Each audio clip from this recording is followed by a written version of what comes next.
একটা ওয়াকিয়া মনে পড়লো, হযরত জুনায়েদ বাগদাদি আলাইহি রাহমা, তিনি একদিন হজ করতে গেলেন। অনেক মশহুর হাদিস, মশহুর ওয়াকিয়া। হজে যখন গেলেন, এখন সবাই পড়ছেন লাব্বাইক আল্লাহুম্মা লাব্বাইক লাব্বাইক লা শারীকা লাকা লাব্বাইক ইন্নাল হামদা ওয়ান নি'মাতা লাকাল মুলক। যখন পড়ছেন তাওয়াফ ইলাল্লাহ, কাবা শরীফ হজ করছেন, তাওয়াফ করছেন, যখন পড়ছেন দেখতেছেন এক যুবক আস্তে আস্তে পড়ছে আসসালাতু ওয়াসসালামু আলাইকা ইয়া রাসূলুল্লাহ।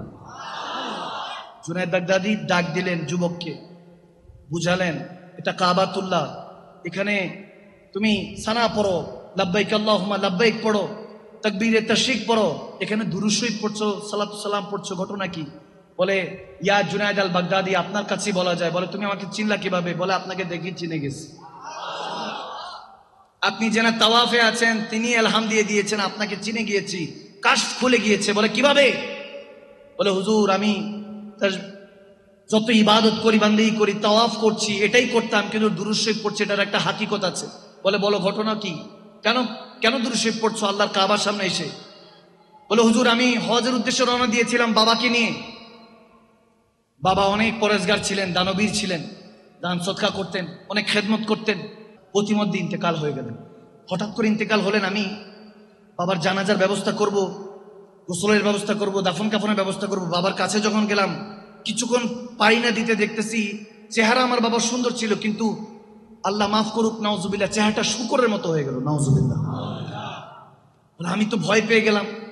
এখন বাবার চেহারা এত বিকৃত হয়েছে, আমি কাউকে যে ডাকবো জানাজার জন্য, যে কেউ আসলে তো বলবে এটা কে, যে যার চেহারা এত অন্ধকার হয়ে গিয়েছে, এত বিকৃত হয়ে গিয়েছে।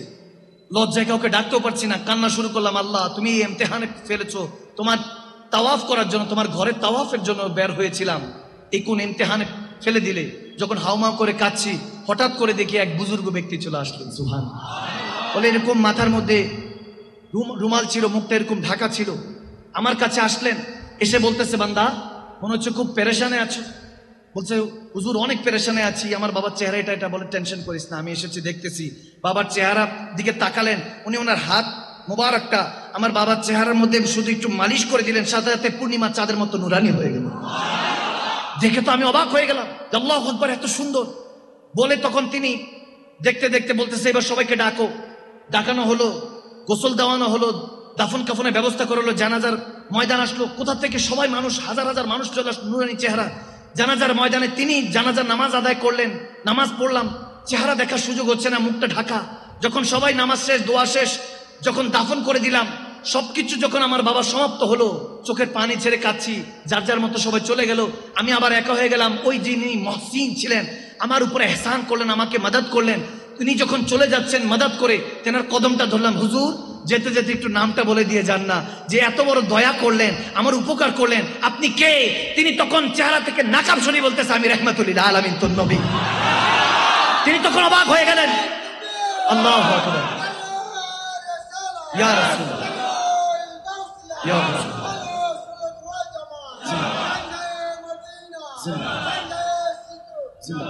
বলতেছে যে ইয়া রাসূলুল্লাহ, ইয়া হাবিবাল্লাহ, আপনি এখানে এসে পড়েছেন। তার তখন নুরানি, সে কান্না করে দিলেন, ইয়া রাসূলুল্লাহ, ইয়া হাবিবাল্লাহ, এখানে চলে। এটার হাকিকত কি?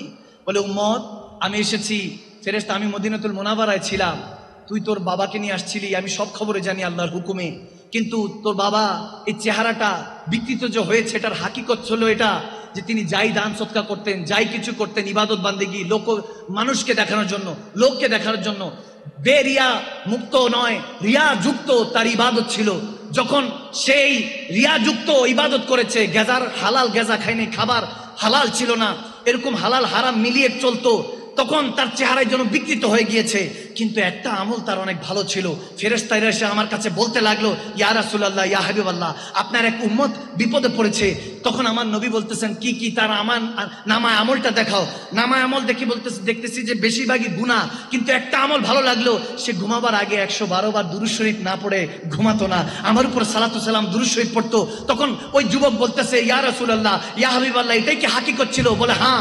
যখন দেখলাম আমার পাগল ছিল, মদিনায় থাকতে পারি নাই, এজন্য এখানে চলে এসেছি। এসেছি, এজন্য তার জানাজার ব্যবস্থা করেছি, তার চেহারা নুরানি করে দিয়েছি আল্লাহর হুকুমে। সব যখন হলো তখন জুনায়েদ বাগদাদির কাছে ওই যুবক চোখের পানি ছেড়ে বলতেছে, হুজুর সব ইবাদত তো করি, জানি না আল্লাহ কোনটা কবুল করে, কামলিওয়ালা নবী কোনটা কবুল করে।